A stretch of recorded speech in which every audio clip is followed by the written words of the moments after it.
We made the ultimate table using epoxy, wood, and you guessed it, diamonds.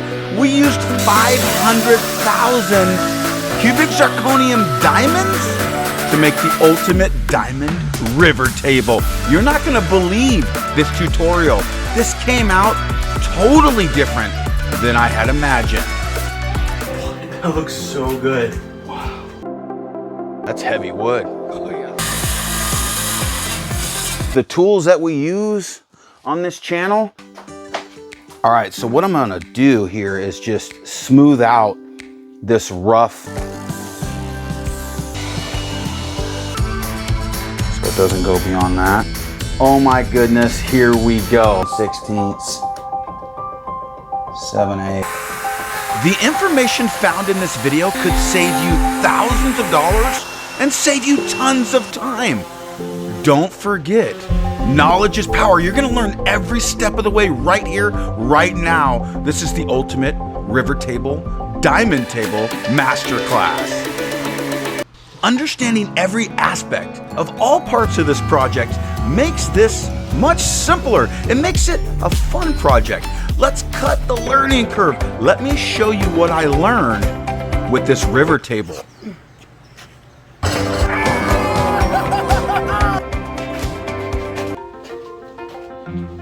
And it gives it that sheen that woodworkers absolutely love.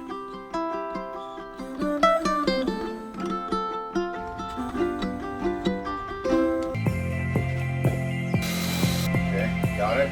Got it. That's pretty good, bro.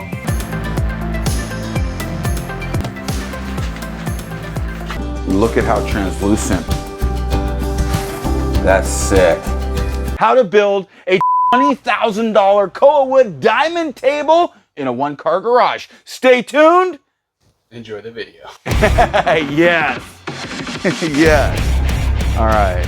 All right.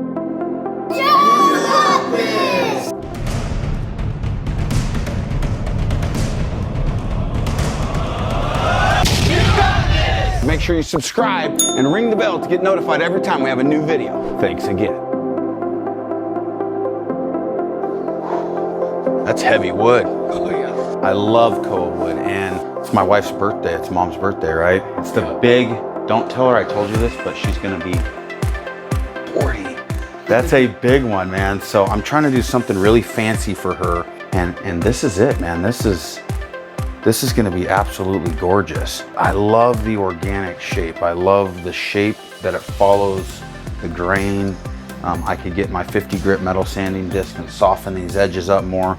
I'll slab jig it just to get it really flat. Have you seen our slab jig, man? That thing, it gets it flat without a CNC. Oh, of course, yeah. Have you used it before? Yes, we have on Boys to Men table. You did this on. Yeah, you remember that, huh? I did.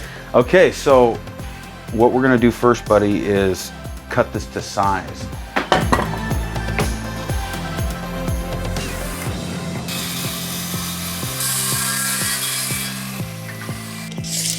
Yeah, really.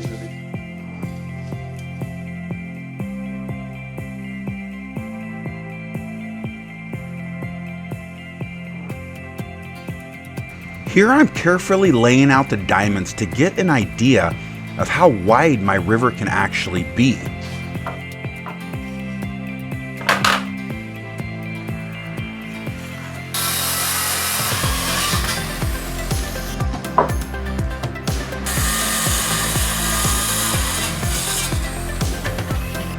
All right, here's the plan. I love the shape of this wood, especially out here. I like that live edge. So what I think I'm gonna do is I'm gonna form this up, and I'm gonna make this end square. This end is a little bit more chiggered up, and it doesn't have the sapwood. Like you can see the sapwood right here, but there's no sapwood on the edge. So, and it's got, you know, it's got a funky little leg here that you could tell was man-made, so I'd have to finesse that. But nonetheless, I'm gonna make this side black. I like the black and tan look, and then I'm gonna use the grain here, and I think I'm just gonna, you know, follow this grain like with some diamonds through this table, and just hand router that out shallow enough to put the diamonds in there, and that will be a very unique diamond river table. All right, what do you guys think? How would you have finished it differently? Build a form and get going. This is gonna be fun. All right, this is gonna be our form. Guys, I'm gonna cover this with plastic. I've tried Tyvek tape, I've tried contact paper. I got 3 mil plastic. I'm gonna first cover the base of my form with plastic, and then I'll do Tyvek tape on the edges of the form. And as long as there's no pinholes or no holes in that plastic, we'll be good to go. I think that will be a really easy release. Let's try it and see how it goes on this pour. I'm gonna need that knife. Around over here, buddy. Yeah. Okay, come on. What do you think of this idea instead of the Tyvek tape? Okay, get that other.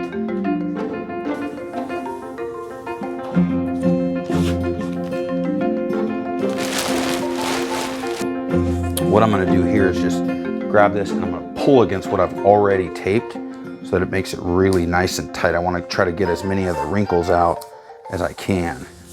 So that's what I'm doing. And I'm just gonna kind of go through and do it section by section, and then I'll do a whole piece of tape.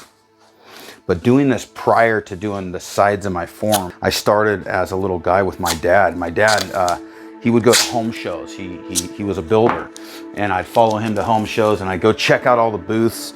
And one year at this home show, there was a guy who had a scroll saw, and scroll saws were fairly new to the market, and he was making all these different trinkets and stuff, and Christmas presents and ornaments and animal shapes. And I think I was like 9 years old, and I was so intrigued with this scroll saw.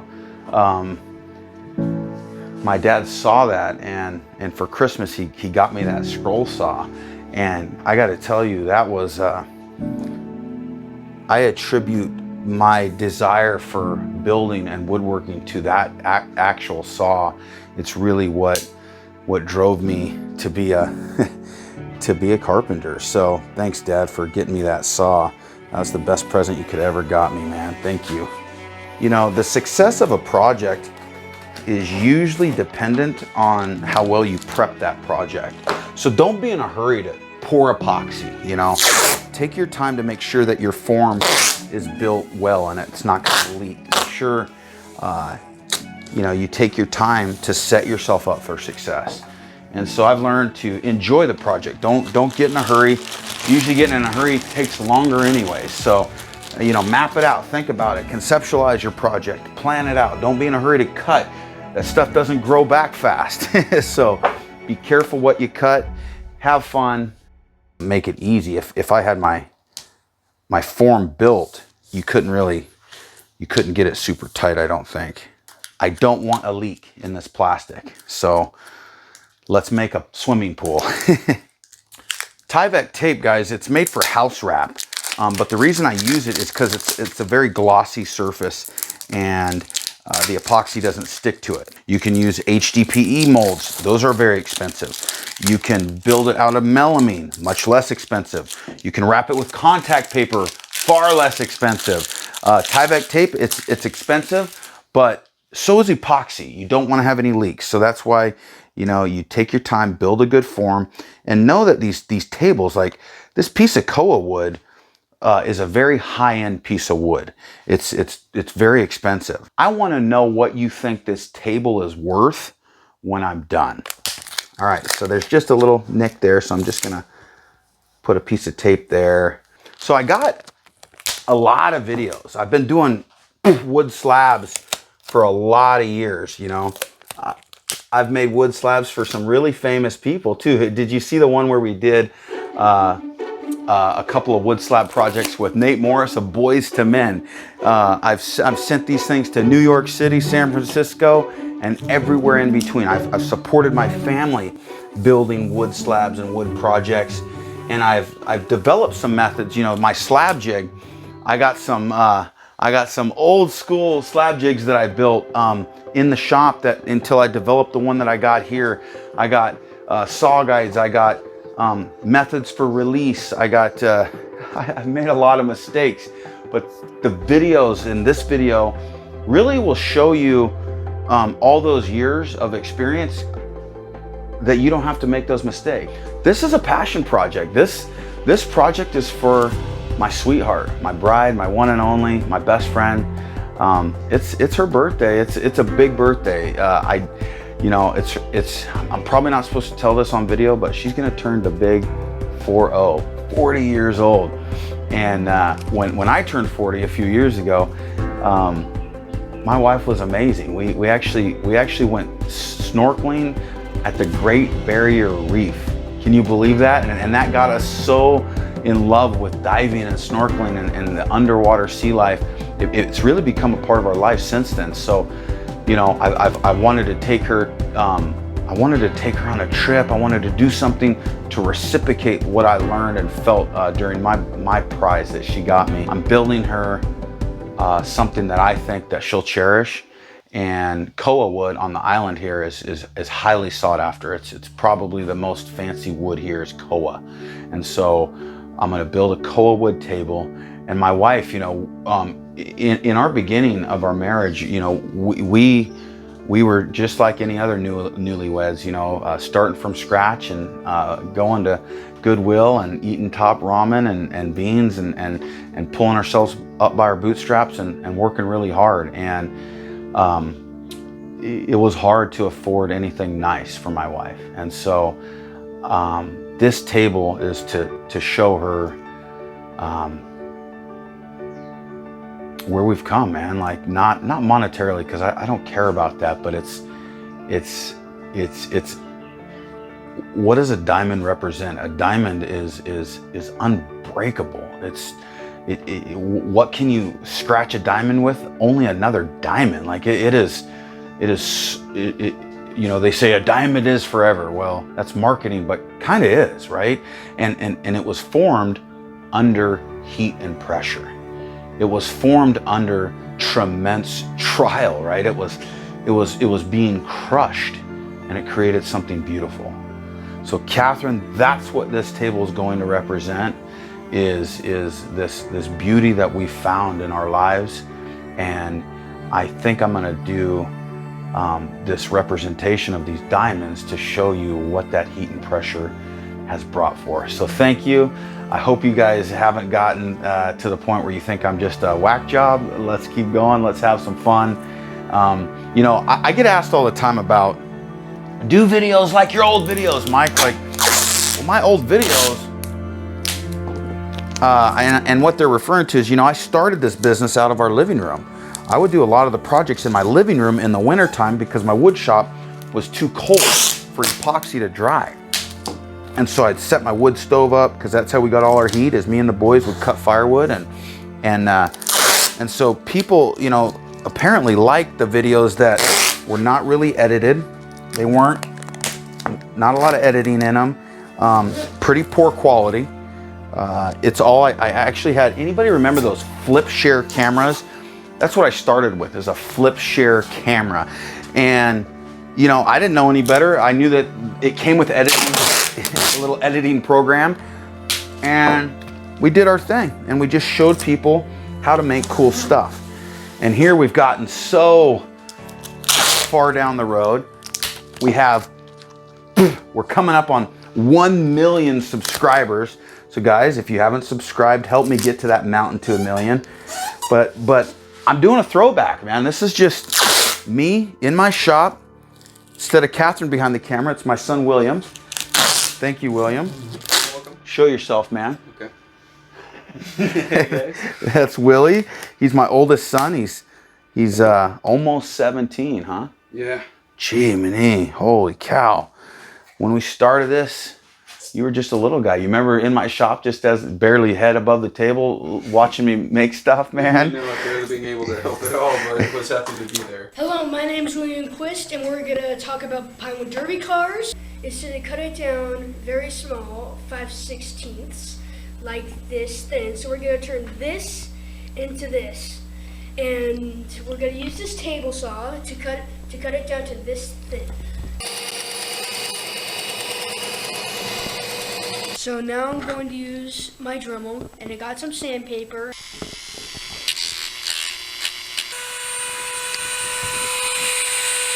What do you think, buddy? I think this is going to be a pretty fast car. And it's been a pleasure for you watching this. We're gonna make this an old school video. So I hope you enjoy it, and we'll see. If I get a lot of good feedback from this, I'll keep doing kind of behind the scenes, real time, you know, walk with me, talk to me videos. So guys, if you have any questions that I can answer in future videos, let me know in those comments, and let's keep going. Willie, see this slab, follow me. We're gonna take the slab, we're gonna set it up here on what I just did, and then I'm gonna rip some strips for the sides and the front and back of the form. Does that make sense? Mm-hmm. We're gonna make a swimming pool. All right? Let's do it. So I'll pick that end up and I'll go that way, you'll go this way, and we'll just do not slide it on that plastic because I don't want to cut the plastic. Does that make sense, buddy? That's a heavy slab. Good thing you're so strong. Got it from my dad. Okay, now just right in the middle. Okay, go ahead. Yep. You get your fingers out. Yep. Now watch. I'm gonna rip a chunk off and then we'll just cut it down on the table saw. All right, so let's figure out how tall this slab is. So I'm just gonna take my level, and we are 2.5 inches. So let's make our sides 3 inches. All you gotta do is line your saw guide up to those, clamp it, and it's going to cut it perfectly straight for me. It's like putting it on a panel saw, but it's portable. I mean, you could bring a panel saw to any job site, and we sell these right on our website. And I'm not just trying to sell you the saw guide. This is my favorite tool. And you know, there's a lot of these things sell for $900, $1,000 by other companies. I think this is 160 bucks, and it is one of the most valuable tools, especially the fact now, I think plywood is at $100 a sheet. Goodness gracious, you don't want to make a missed cut. It's very, very costly mistake if you do that. All right, watch this. So all I do is slide my saw right here in the track, and it locks it in. So I'm gonna follow that track straight down. But first thing I'm gonna do is just plunge so that I know I'm not gonna cut through my sawhorses here, okay? So I go all the way through, and then I just bring it right up so that I'm just piercing through that plywood. Now I won't cut my sawhorses.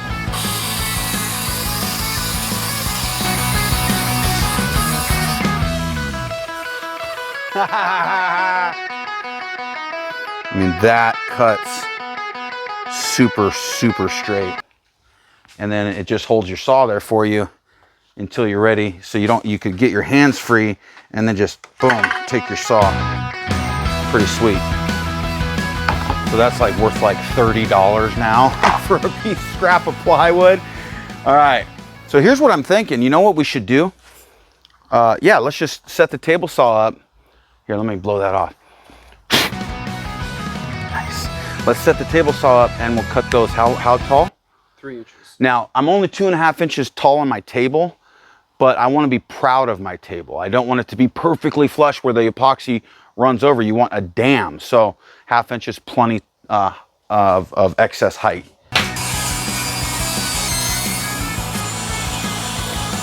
Set it down. Milwaukee, man, I like your battery powered table saw. If you want me to do a review on it, give me a call and we'll talk about your table saw, man. Holy cow.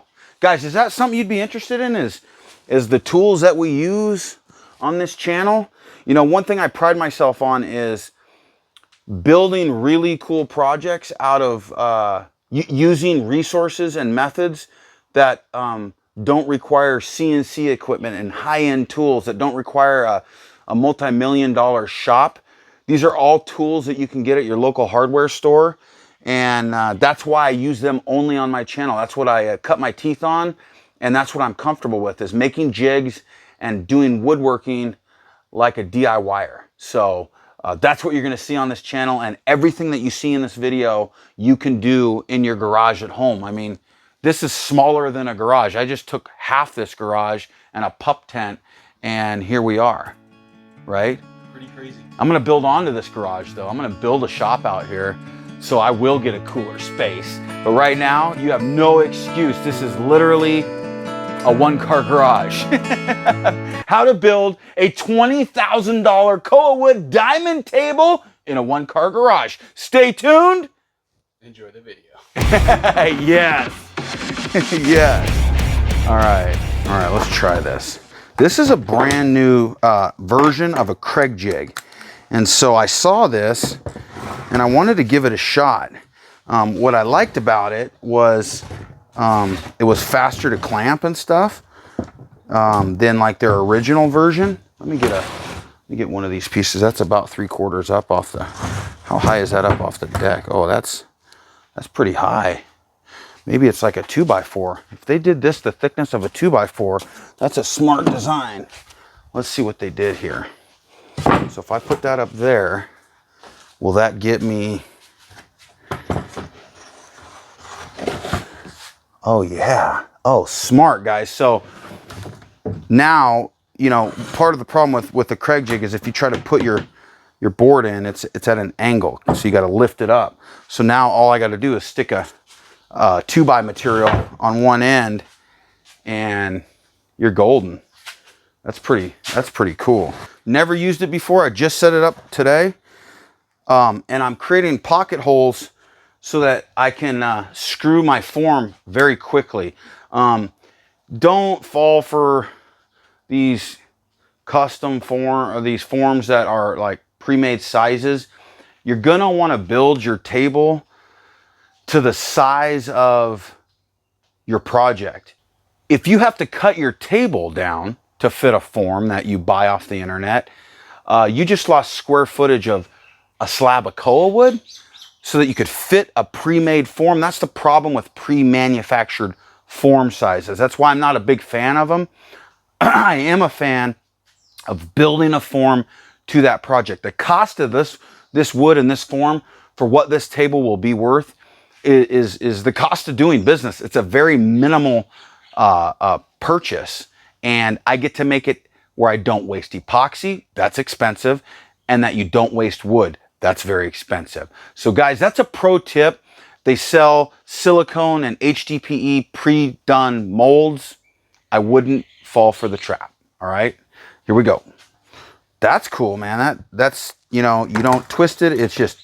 It's self-clamping, and then you could give it a little bit more tightness. Let's see if that wood moves. Wow.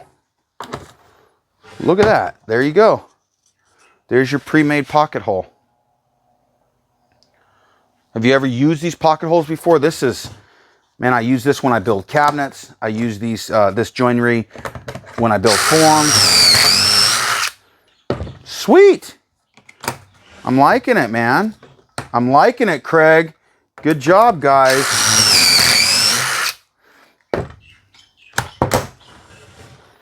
This is a good job site pocket hole jig.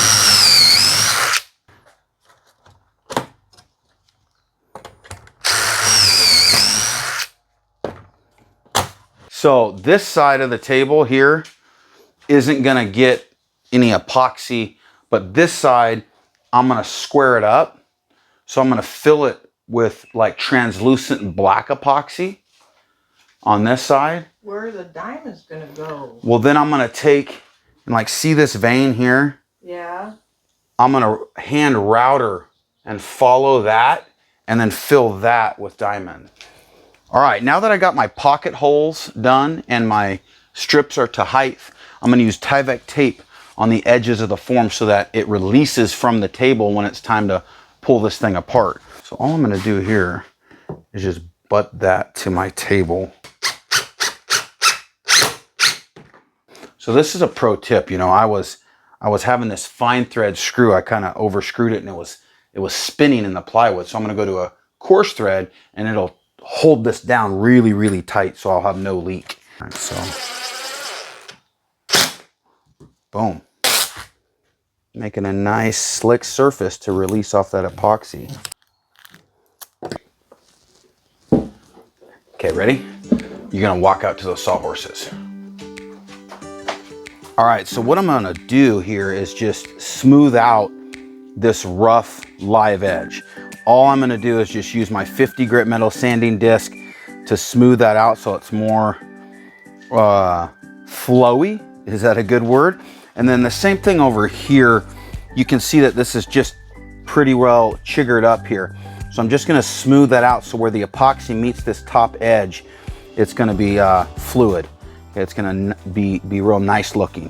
I don't need to do a bunch of sanding at this point, just get my shape, and we'll put it back in the form and we'll start doing our coats. Now when I put this back in the form, what I'm gonna do is first I'm gonna pre-tape all these edges around the perimeter, and then I'm gonna run silicone down here so that any epoxy that leaks under the table has a silicone dam that stops. And then I could just sand that off the bottom of the table when I remove it from the form, because I really don't want any epoxy coming to this side. I really want to stop it over here, but this is just insurance.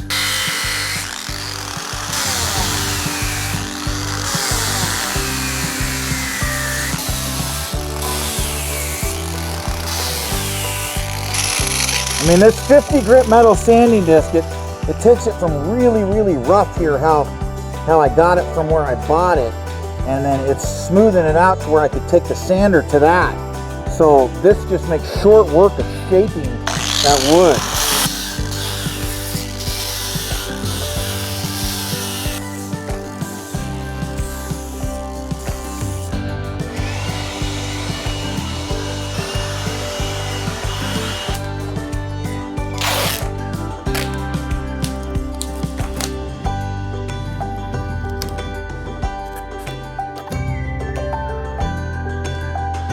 Okay, I'm gonna use 100% silicone, and I'm gonna put a nice big fat bead of silicone right about here. And that way it's under my epoxy, it's under my wood slab, but if the epoxy hits that dam, it's gonna wanna stop. It's a block right there. And so I'm gonna do that up this side, all the way down. We'll set that slab, boom, one time, because our form is set. And while I have it out, I might as well just do the perimeter of this just for extra safety. This is how you do a hybrid table. You know, if I'm doing a river table, it's going to be a little different. But a hybrid table where you're only doing one side of it, only one side is actually going to become epoxy, then you got to stop the flow. Okay, you ready, buddy?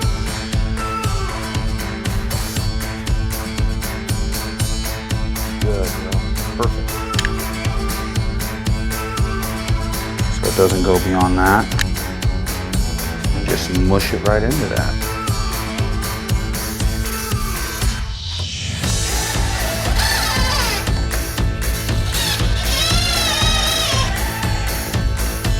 All right, I cut some blocks here, and I'm just gonna put some wedges so that this thing can't float up when I pour, okay? So that's what I'm doing right here. That's the nice thing about building a form and edges out of plywood is you get some meat, you get something to grab to.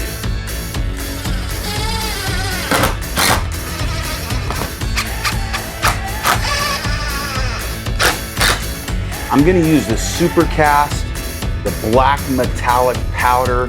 I got my form ready. I got my pieces in the corners just screwed so that I clamped it down. I'm gonna fill this side with translucent black tinted epoxy, a diamond river, a live edge. Oh my goodness, here we go.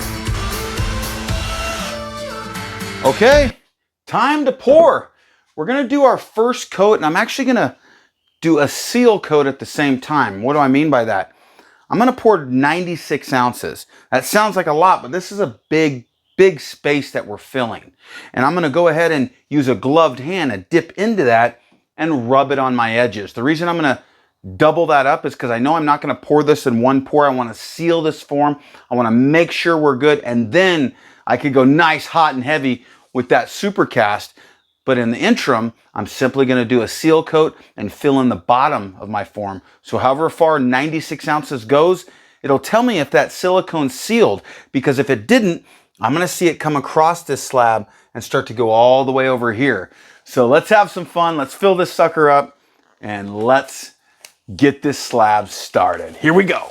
So epoxy is an awesome medium to work with. And Stone Coat, we have solutions for every project that you're doing, whether it's a piece of art, a countertop, a piece of woodworking, a hybrid piece where you're doing a deep pour and a thin pour and filling something with turquoise or metallic powders or dyes. We have the solution in all those aspects. And the reason we do is because I've needed it. And so I've talked to our chemists and we've formulated it. And not only have we formulated it, we've pioneered a huge part of this industry, including the supercast.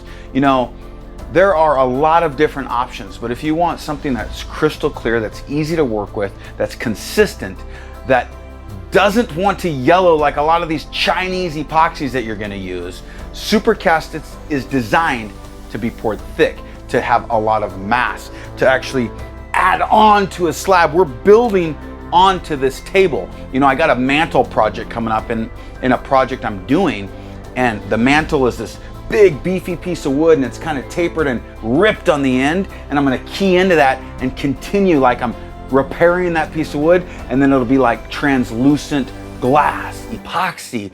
So wood and epoxy, it's a great hybrid solution. So supercast is my choice when I'm going thick, all right? So we have our supercast, we have our quick coat when you want something to dry really fast and you're filling a crack or a crevice or you're seaming something together. We have our art coat that's designed for artists. It's a doming epoxy. It's a beautiful medium to do resin art like a pro.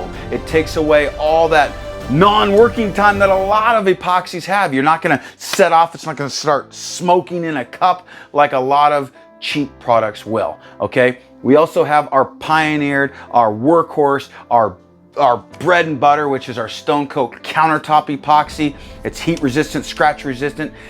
You can set hot pans on this stuff and you could build countertops out of it. We've even developed the toughest top coat on planet Earth for kitchen use and abuse. It's food safe and it's designed to be a hybrid, actually a 1-2 punch in the countertop solution world, okay? And that's exactly what our ultimate top coat is.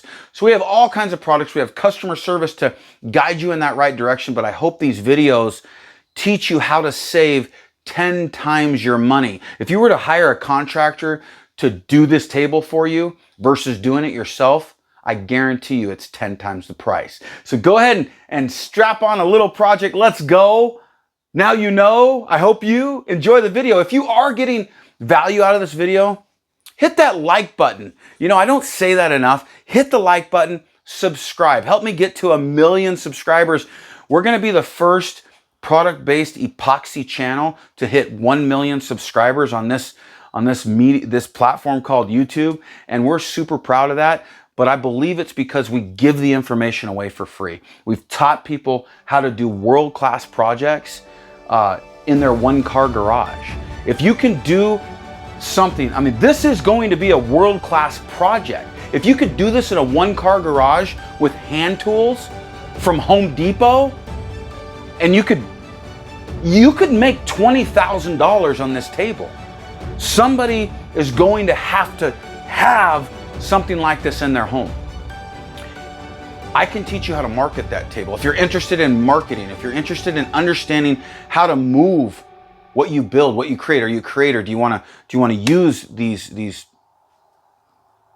platforms that are available to us? They weren't available to us 10, 15 years ago. We did have to get, you know, stuck in that local market. Did you have a big market that you could sell to? Did you live in Las Vegas or LA or New York or San Francisco or you know, Chicago, or were you in a small town? I was in a small town, but now I can be worldwide. I can ship this table anywhere. And you can make it in your one-car garage. That's pretty cool. All right, enough talk. Let's work. All right, here we go. Supercast, part A to 2-to-1 ratio. Okay, 2 parts A to 1 part B. And I'm gonna mix it for a while. I really wanna agitate this and get it mixed up. And I don't wanna entrain too much air because I'm pouring a little thicker. So I might just use a paint stick to mix it. All right, here's part A. We got plenty of videos where I don't blab and blab and blab like I have been in this one, but you know, I'm just kind of testing the audience. See, like, what do you guys like? Do you want like a real raw video as if we're hanging out in the shop together? Do you want something that moves fast and gets straight to the point where it don't waste a minute of your time? What kind of videos do you like? All right, I'm gonna use a little bit of our black. It's a true black metallic powder.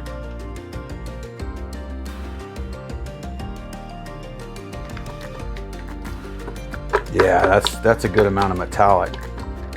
You know, it looks like on the stick there's nothing. You know, that's how translucent it is. There it goes.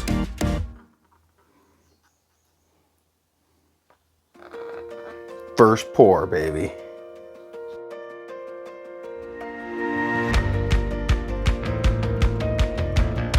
All right, so I'm just killing 2 birds with 1 stone. I'm using this as my initial pour, and then I'm just sealing the edges here. I'm just taking a gloved hand. That way when I get to my final pour here, I don't have a bunch of bubbles exiting the pour, exiting actually the wood, because the air comes from the porous wood. And if you don't seal, you're gonna get air bubbles that go into your final pour.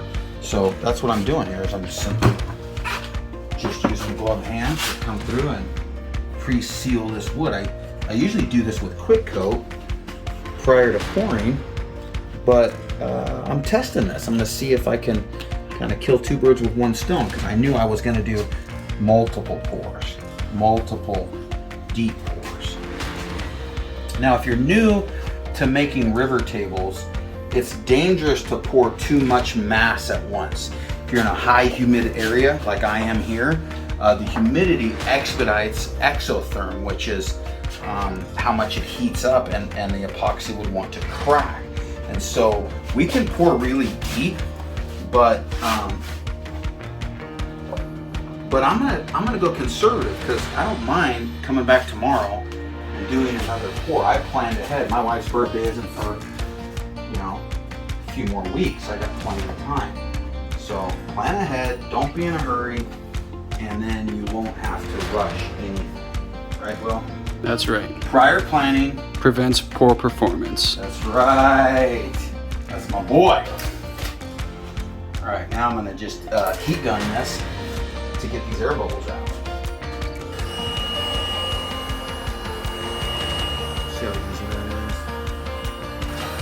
That's really all you need to do, because I didn't whip a bunch of air in this. The bubbles are just the easiest thing in the world to get out. Oh, this is beautiful. Beautiful. This is gonna be a neat piece. I don't know, man. Do you like it where it's translucent like that, or should I put more pigment in it? I kind of like it how it is. I think it'll look like a nice glass piece when you're done. Yeah, that's true, huh? Awesome. We are hard as a rock. I think I just splashed a little epoxy on my face. Have some isopropyl alcohol handy, and you can wipe that kind of stuff off really easy. Let me get that off now. If I had $1 for every time I got epoxy on me. Another thing that I do each day when I'm pouring this is stick my mixing stick up here. You can see I just got the corner touching something, so it pops off easy. If I laid that flat somewhere, it would really adhere itself down. So now I could reuse this mixing stick instead of going to the paint store or the hardware store and getting more mixing sticks. That's the last thing you want to do when you're ready to pour, is stop for a tool that you should already have. All right, I'll mix this for about 8 minutes or so, and then I'll I'll do my next pour. We're getting really close. And then it'll be time to router this flat. It'll be time to seal the bottom, do my top coats, and then ultimately put the diamonds in. I mean, come on, that's what we all want to see. But I think that's like one of the last steps. I believe I'm going to do our ultimate top coat on this too. I'm also going to make some legs. Guys, have you seen the brackets that my buddy Brandon made? Put cross beams, maybe 10 in them. I don't know how I'll join it, but I'll make some really beefy, cool legs for this project just because it deserves it, man. It justifies it.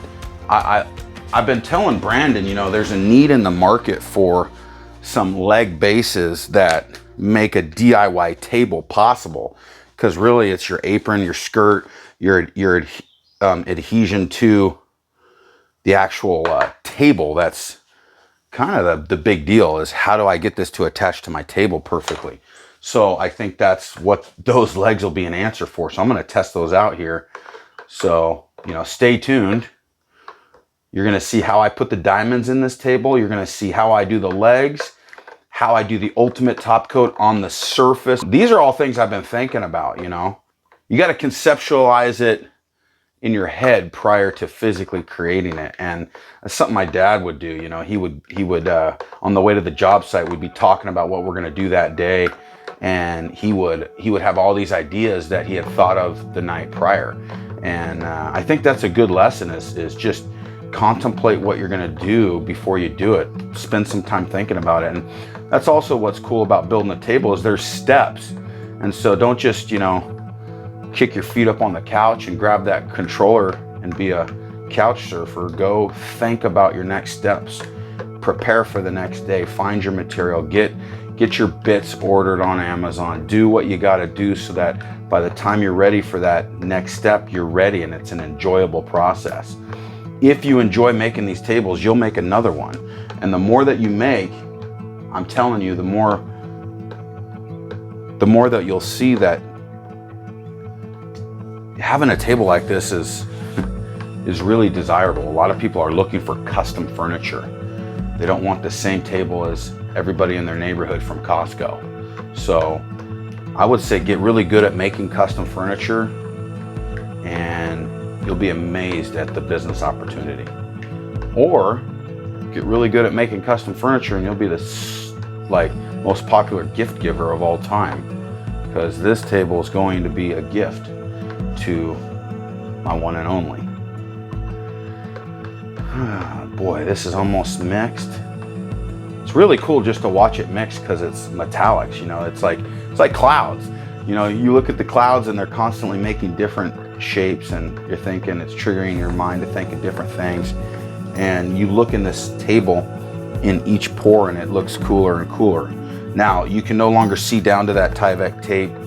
I've blocked a lot of that light, but it's still got that translucency. You still see how deep it is, and I think that's really neat about it. I love just watching it find its own level too. That's pretty epic. It's going over that little arm now, starting to fill that in. Heck yeah. Wow. I love that it's translucent enough to see this wood go into it. That's really neat. I'd rather be above this cut line and almost flow onto this table than be below it and lose any meat, any thickness of this slab.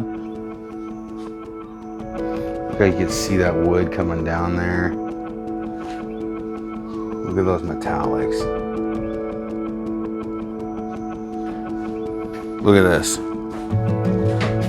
Man, this looks incredible. Holy cow, I was over here looking at the wood and I didn't see this.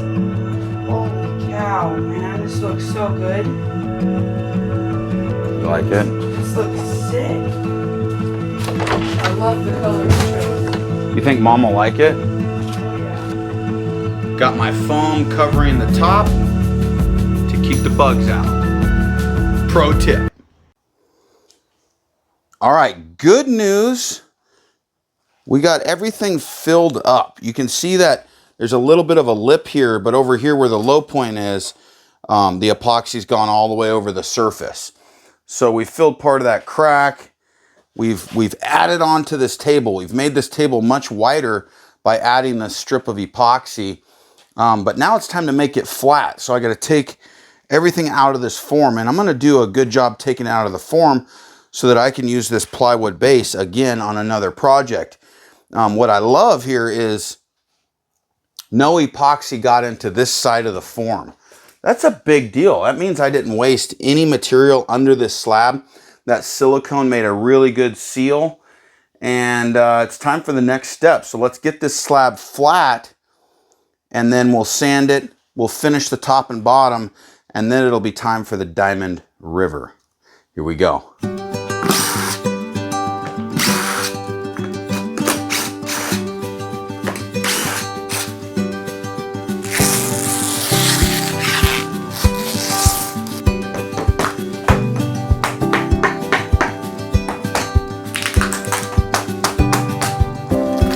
Heck yeah.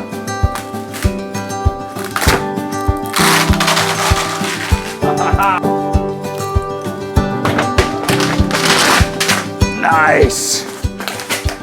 So here's a trick. Here's a trick. Watch this. I think I have something that'll work. Did you guys see the surfboard I made out of Lowe's insulation foam? Well, I have some scraps left over from that foam. And here's a trick is, put it underneath here to give yourself a fulcrum, and then just use that as a teeter-totter.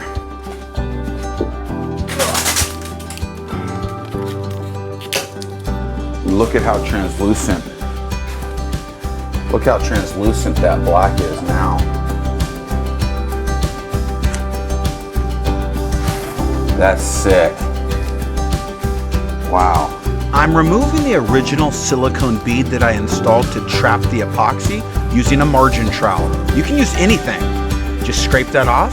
All right, guys, when you're setting up the slab jig, you really want to get it tight, okay? So what I've done is I first screwed this edge down, okay? So I got this true running straight off that plywood. When I come over here, I've got a runner, and the reason I got a runner is because this thickness of the slab is taller than the wheels and the setup of my slab jig.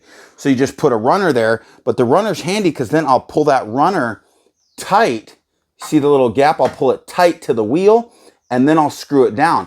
That way my slab jig setup will be nice and snug and sturdy, and then I'll have a rigid setup as I router this thing flat. So that's a pro tip of how to set up the slab jig like a pro. So you just use the slab jig as your gauge. You pull it to where you're screwing it in, and then you pull it snug, and you'll have perfect tracks that are parallel with one another. Perfect parallel tracks every time. You can find all these products at Stone Coat Countertops. Check out our site. 13/16, 7/8, 7/8.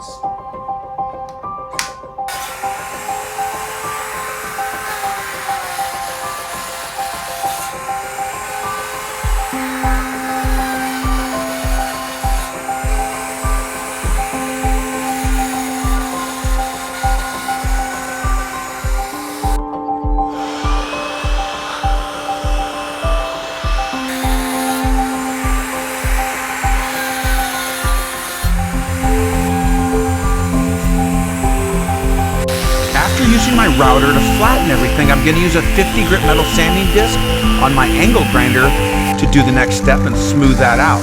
After the angle grinder step, I'll come with my sander and I'll graduate my sanding discs up to 220 grit to prepare for epoxy.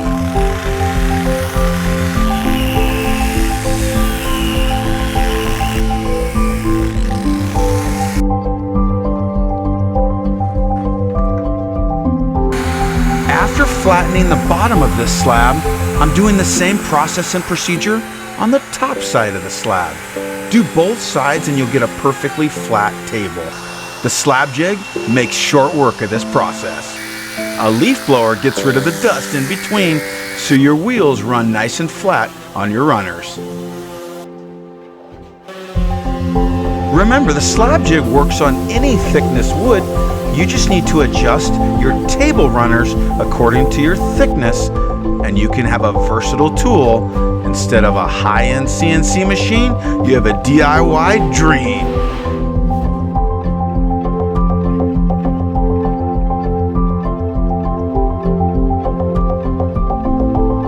The underside of my table had a missing void, and so I used our supercast to fill that up. After the supercast is poured, I'm immediately going to our normal stone coat countertop epoxy, and I'm applying my first seal coat at 1 ounce per square foot using a Bondo spreader.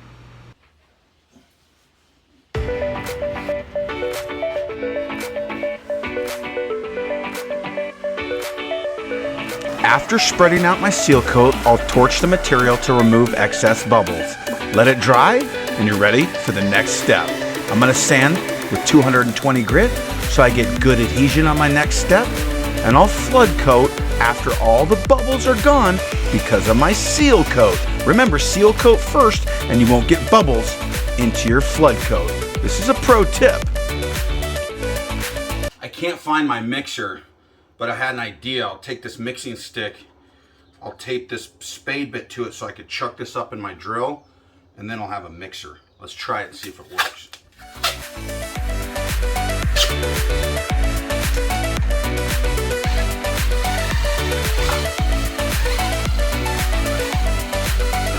It works.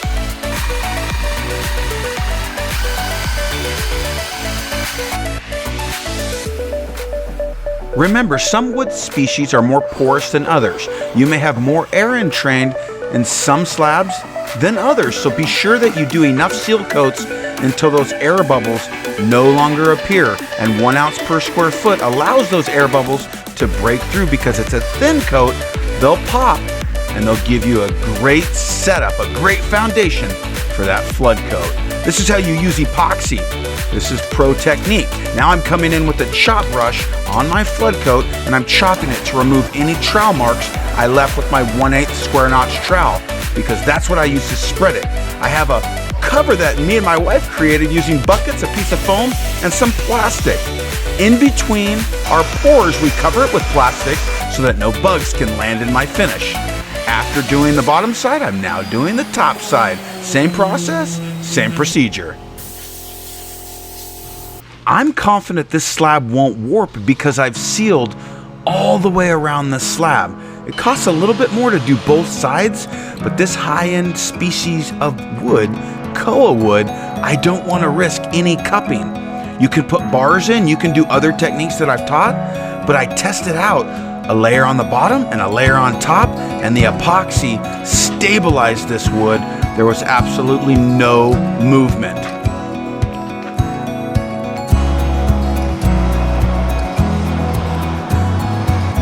By following the natural grain of this slab, I created a template so my router could follow that template and create a custom riverbed. Have you seen the projects that look like a lake bed or a riverbed? I wanted to practice that prior to putting in diamonds, so I did that using a straight flute router bit and a custom template. I really like the way this came out, and now I'm confident I could emulate that look on one of my upcoming projects. Is this something that you would like to see? Let me know in those comments below.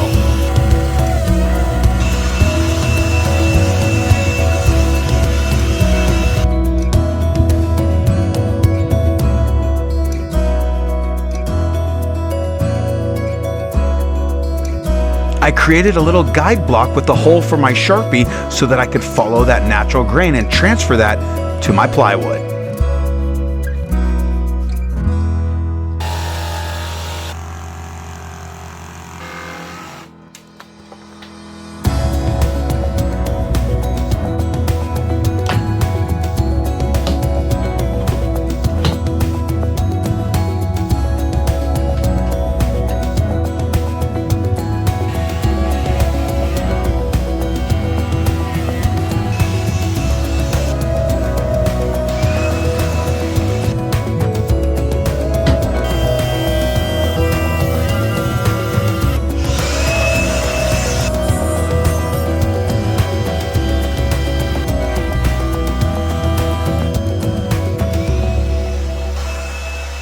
I'm utilizing cutoffs of paint sticks so that I get my router bit set to the proper depth so I get a really cool looking river bed.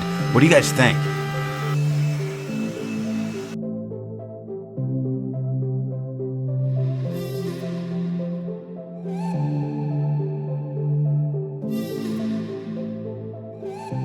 I just moved my template in small degrees so that I get really cool overlapping strokes, and this gave me the effect that I was going for. Make a template, have fun, and you are gonna love this new technique that I'm gonna show in an upcoming video.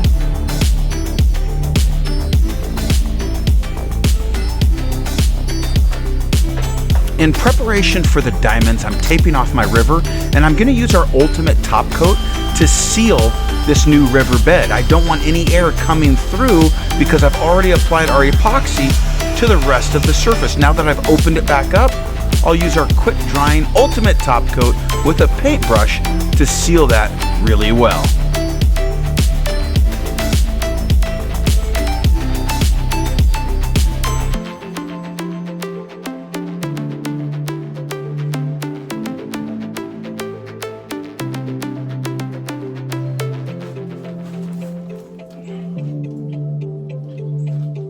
I'll use our 50 grit metal sanding disc to remove the underside drips, and I'll be ready for the next step. This metal sanding disc makes short work of drip removal.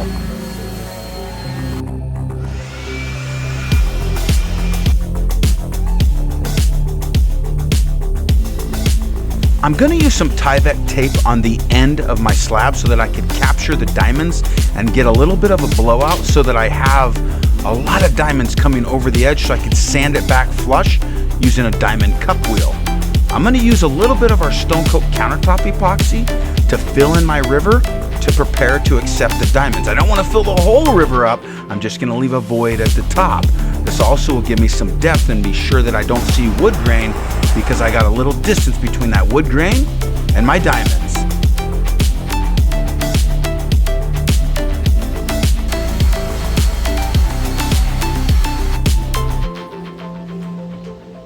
To prepare for the diamonds, I'm gonna do a wash coat of epoxy, nice and thin where they're gonna be applied, and then I'm gonna add a little bit of epoxy to the cup of diamonds, stir that up, and have some fun. Check this out.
That looks so good.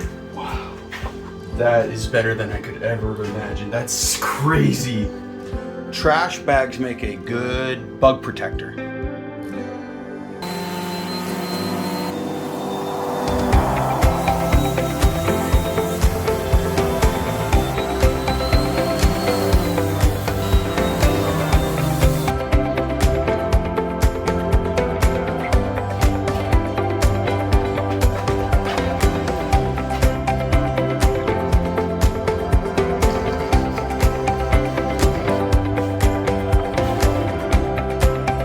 I covered the diamonds with one flood coat of epoxy. I used foam and plastic to keep the bugs off. Time to have some fun. We'll let our project dry and get ready for the next step. Full court shot.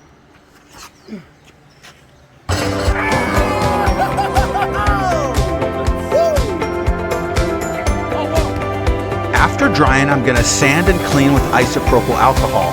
I love our natural sheen of our ultimate top coat. I'm applying this because my kids are crazy. They're rough and tough on all of our furniture, and the ultimate top coat will give it that beautiful sheen and that extra protection so this will not scratch. I love this ultimate top coat. I use rollers. I take off the excess. Check out our video on the ultimate top coat so that you learn how to do this. I do the bottom and the top on this, and I love how it came out.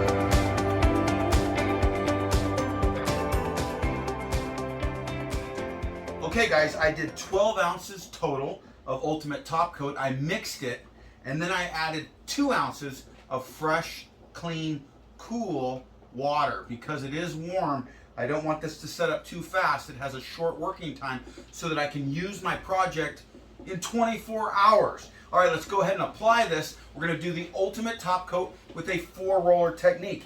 And this time I'm gonna use a 9-inch roller as my finishing roller to avoid any chance of lap lines. It's a test to see if it's easier to hide lap lines with a 12-inch roller. Let's go.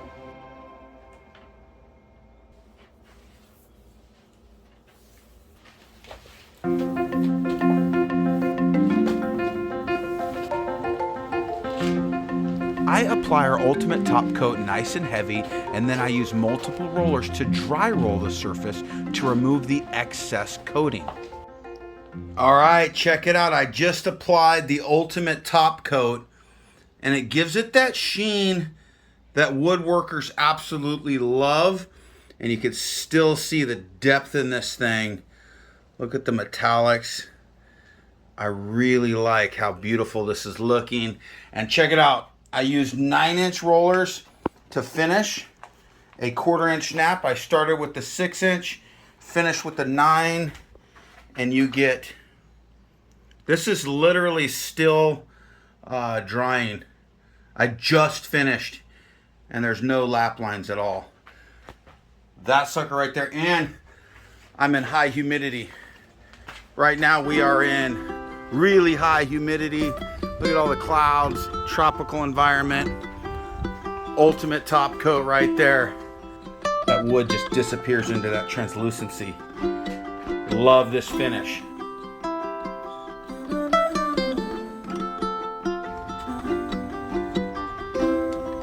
right, let's see how tall some of the legs come up. It's like 24.5 right there. 24 is your knee. So if I'm 28 minus 3.5, that's 24.5, right? So it gives us a 1/2 inch of clearance if we're 28, but then the table height would be about 30 right there. How's that? That's great.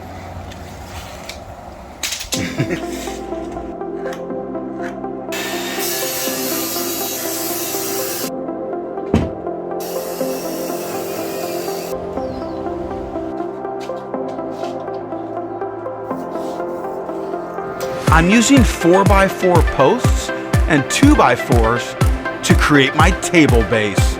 It couldn't get any more DIY. We love how sturdy, durable, how easy this was to create. We love how strong it is. The price couldn't be beat.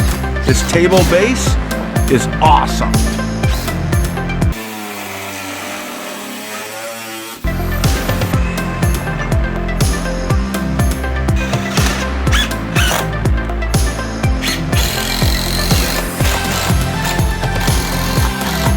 See that screw? Yeah. Now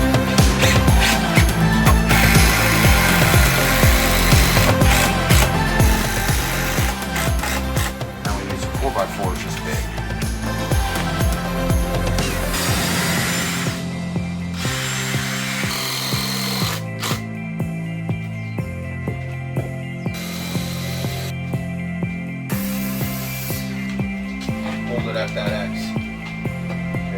Got it? Got it. That's pretty good, bro.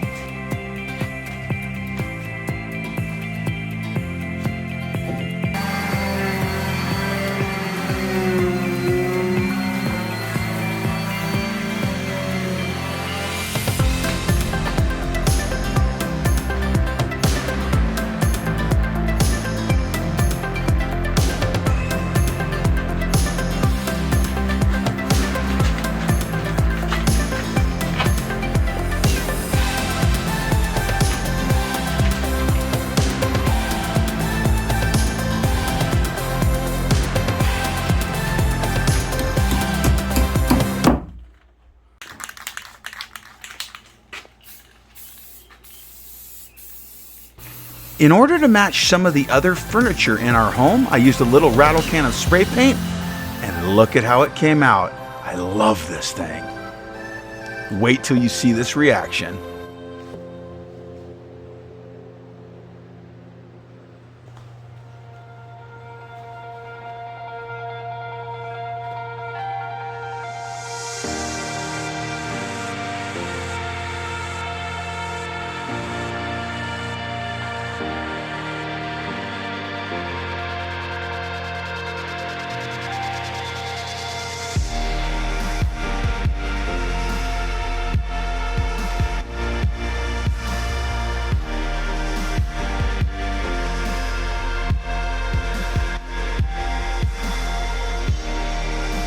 Bubba, what do you think of our new table? I love it. Is it really, really strong? Yes. All right, Mama Bear, what do you think? I love it. It's so amazing. And I love watching all the process, and it's super awesome. And also I like the diamond epoxy. Yeah, Mitchie, what do you think? This table is like super rad. We got it from this awesome mill that we went up to up in Kona, and it turned into this beautiful diamond table. I really, really love it. This is really sick. I love the koa wood and the black metallic epoxy, the diamonds. All of it makes a rad table. I couldn't agree more with Zachy. I mean, diamonds in a table, I mean, who thinks of that? This is so cool. Check these out right here. My buddy Brandon is an engineer of all engineers. We needed something to work on 4x4 legs, and this is what he came up with. I can add more bolt holes.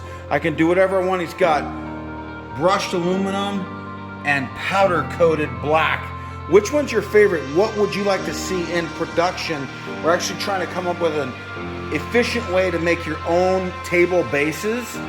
And man, this is very economical to be able to make your own out of regular lumber like I did here. I just needed some brackets to make that thing look really, really cool. Can you imagine how this is gonna look with a bracket on each of those legs and then the strength tying it to your table? Holy cow, vote below. You like powder coated, you like aluminum? If we were only gonna manufacture one, what would it be? And give Brandon a big old thumbs up, because this is how you DIY your way into table production on a budget.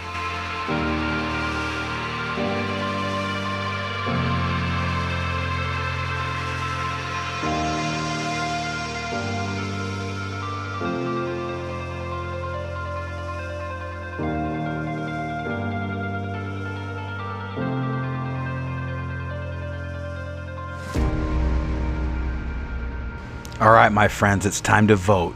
What would you say the Diamond River table is worth? Let me know in the comments below. We'll see you On the next video. Click right here.